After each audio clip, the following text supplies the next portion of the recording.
ओम भगवते वासुदेवाय स्वास्ति न श्री गणेशाय नमः। ओम श्री सद्गुरुदेवाय नमः। ओम श्री सरस्वती नमः। ओम श्री हनुमते नमः। जय जय श्री राधे, जय जय श्री राधे, जय जय श्री राधे श्याम। कहते हैं कि जो जो इंसान की लालसा पूरी होती है, इच्छा पूरी होती है, तो उसका ध्यान संसार में चला जाता है, भक्ति से हटता चला जाता है। और जो ही उसे दुख दोबारा आता है, कष्ट आता है, उसके बाद वो दोबारा फिर ईश्वर की भक्ति की तरफ भागता है। तो कहते हैं कि हम कहीं अगर जा रहे हैं, हमें रास्ते में कोई मिल जाता है विद्वान, कोई आचार्य, कोई पंडित, कोई गुरु, सदगुरु, संत, स्वामी, हमें उनको प्रणाम जरूर करना चाहिए, चाहे वो कोई भी है। देखिए, क्षमा करने वाला महान होता है, बड़ा होता है। इंसान तो गलतियों का पुतला है, क्योंकि जब भी जिससे हमारा मतलब होता है, स्वार्थ होता है, तो हमारे रिश्ते बड़े घनिष्ठ हो जाते हैं। और मतलब जब निकल जाता है तो रिश्ता भी बदल जाता है। इसी प्रकार एक सेठ जिसके पास अथाह पैसा था, नाव में बैठ करके नदी पार कर रहा था। तो जो उसको नदी पार कराता था, नाविक जो था, वो बोला कि सेठ जी, आपके पास बहुत पैसा है और आप नगर सेठ है, परंतु आप कोई धर्म कर्म तो करते नहीं, जीवन तो आपका बीतता जा रहा है। तो सेठ बोले, जिनका नाम धर्मदास था, कि ये पैसा मैंने बड़ी मेहनत करके कमाया है, मैं इसको फजूल में कैसे खर्च कर दूं। इत्तेफाक की बात थी, तूफान आने लगा और वो धीरे धीरे बढ़ने लगा। अब सेठ धर्मचंद जी घबराए कि कहीं एक नाव डूब तो नहीं जाएगी, अभी मुझे तैरना आता नहीं। उसने नाविक से कहा, भैया मेरी जान बचा लियो। नाविक ने कहा, सेठ जी आपकी जान मेरे हाथ में थोड़ी है, ये तो बाबा के हाथ में है। बालाजी अगर चाहेंगे तो आपकी जान बच जाएगी, मेरी भी बच जाएगी। अब यही धर्म कर्म काम आता है। नाविक निर्भय था क्योंकि वो तैरना जानता था। तूफान जब और बढ़ा तो धर्मचंद ने कहा, हे बालाजी महाराज, मेरी जान बचा लो। मेरे पूरे 500 एकड़ के खेत है, जो मैं आपको दान कर दूंगा, सारा 500 एकड़ खेत दान कर दूंगा, फ्री में दान कर दूंगा, मेरी जान बचा लो। अगर मैं बच गया तो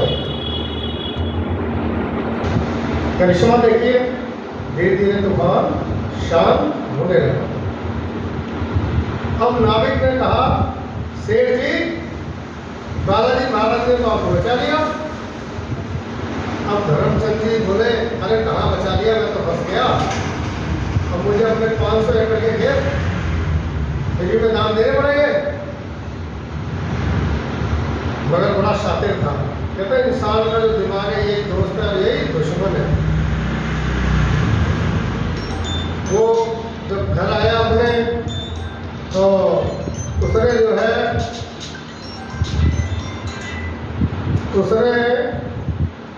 अपने मुंशी को बुलाया और कहा कि मुंशी जी, आप जो है एक गांव में मुनादी करा दो कि हम अपने खेत दान में दे रहे हैं।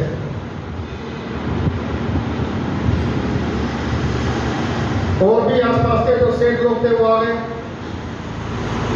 तो सेठ धर्मदास जी ने क्या कहा कि देखो ऐसा है, मैं सारे खेत फ्री में दे रहा हूँ, मगर एक शर्त है, जो ये मेरा घोड़ा है जो खेत पे खड़ा है ये भी साथ में लेना पड़ेगा, जिसकी कीमत 30 करोड़ रुपए है। तो एक जो सेठ था बोला ठीक है, बोला फिर 30 करोड़ से ऊपर की आप बोली लगाओ। तो उसने कहा 30 करोड़ 2 रुपए। बोला ठीक है। उसने वो खेत और घोड़ा उसको दे दिया। अब मुंशी ने कहा कि सेठ जी, हमें तो कुछ बात समझ में नहीं आई कि आपने घोड़े की इतनी कीमत क्यों लगाई। तो सेठ जी बोले, मुंशी सुन, मैंने खेत सारे दान देने थे फ्री में, तो मुझे कितना घाटा होता, तो मैंने इसलिए घोड़े की कीमत लगा दी 30 करोड़। अब 30 करोड़ रुपए मेरे खेत की कीमत थी, मुझे मिल गए 30 करोड़ रुपए। अब 2 रुपए का फायदा हुआ है वो बालाजी महाराज का। जो 2 रुपए का प्रॉफिट है वो बालाजी महाराज को दे दूंगा मैंने तो खेत की कीमत नहीं ली, मैंने तो अपने घोड़े की कीमत ली। ये है इंसान का दिमाग।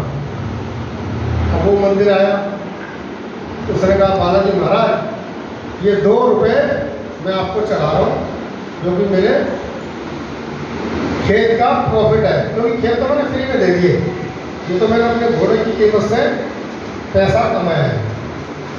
घर पहुंचा बड़ा खुश, अपनी पत्नी को सारा कहानी उसने बताई कि मैंने ऐसा ऐसा किया। पत्नी बड़ी धार्मिक थी, बोली तुमने बहुत गलत किया, अरे बालाजी महाराज के साथ धोखा कर दिया।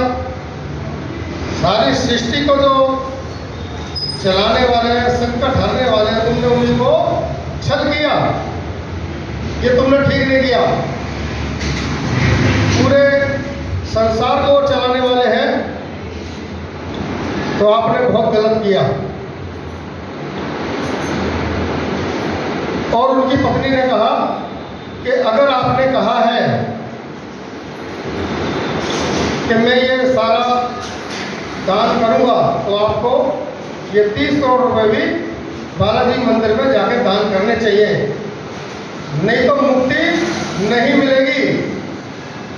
अब कहने का मेरा मतलब ये है कि हम जो बात करते हैं, जो कहते हैं कि हम कोई भी धार्मिक काम करेंगे, जब संकट आता है तो बड़ी बड़ी हम मन्नतें मांग लेते हैं, पूजा करेंगे, हवन करेंगे, पाठ करेंगे, दान करेंगे, और जो ही संकट टला हम सब भूल जाते हैं, ईश्वर तक को भूल जाते हैं। अब सेठ जी रात को सो गए। सुबह धर्मपत्नी ने देखा कि ये तो 4 बजे उठ जाते हैं, आज इनकी आँख क्यों नहीं खुली। उसने 1 घंटा इंतजार किया और 5 बजे जैसे ही उन्होंने उनको जगाया और वो अपना शरीर छोड़ चुके थे। अब बताइए, जो उसने छल करके पैसा बचाया वो किसके काम आया। पत्नी बड़ी ज्ञानी थी, पत्नी ने सोचा कि बालाजी महाराज ने इनको दंड दिया, ये इनकी करने का फल है, जो इन्होंने मक्कारी की, भोगना पड़ेगा। उसने वो सारा धन बालाजी महाराज के मंदिर में चरणों में अर्पित कर दिया कि पुजारी जी इस धन का सदुपयोग कीजिए, गरीबों को भंडारा लगवाइयो, जो गरीब कन्याओं का विवाह कराओ, अच्छे काम में धन लगाओ। पुजारी ने कहा ऐसा क्यों? तो उसने पुजारी को सारी बातें बताई। पुजारी बोला, बेटी तूने ठीक किया, नहीं तो तुझे भोगना पड़ता। याद रखना, आज जो भी तुम कर्म भोग रहे हो वो किसी का दिया हुआ नहीं है, हमारे प्रभु का दिया हुआ नहीं है। कुछ लोग कहते हैं ना भगवान ने हमें कष्ट दे दिया। भगवान कष्ट क्यों देंगे भाई? भगवान को क्या लेना है तुम्हें परेशान करके? ईश्वर को क्या लेना है? हम तो उनकी संतान है, वो हमें कष्ट क्यों देंगे?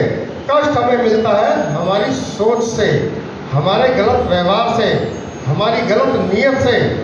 याद रखना, आज आपको एक बात बता रहा हूँ, भूल कर भी अपने सदगुरु से कभी भी झूठ मत बोलना। अगर तुमने झूठ बोला, लिखवा लो मुझसे, कागज पेन पे लिखवा लो, वो बात सही हो जाएगी। ये 100% सही है। दरबार में बैठा हूँ, यहाँ एक कमरे जी श्रद्धा जी सबको पता है यहाँ के मंत्र चल रहे हैं। अगर तुम यहाँ पे झूठ बोलोगे कि गुरु जी मेरे घर में तो कुछ भी नहीं है, खाने पीने को, यकीन मानना कुछ भी नहीं होगा, सब तबाह हो जाएगा।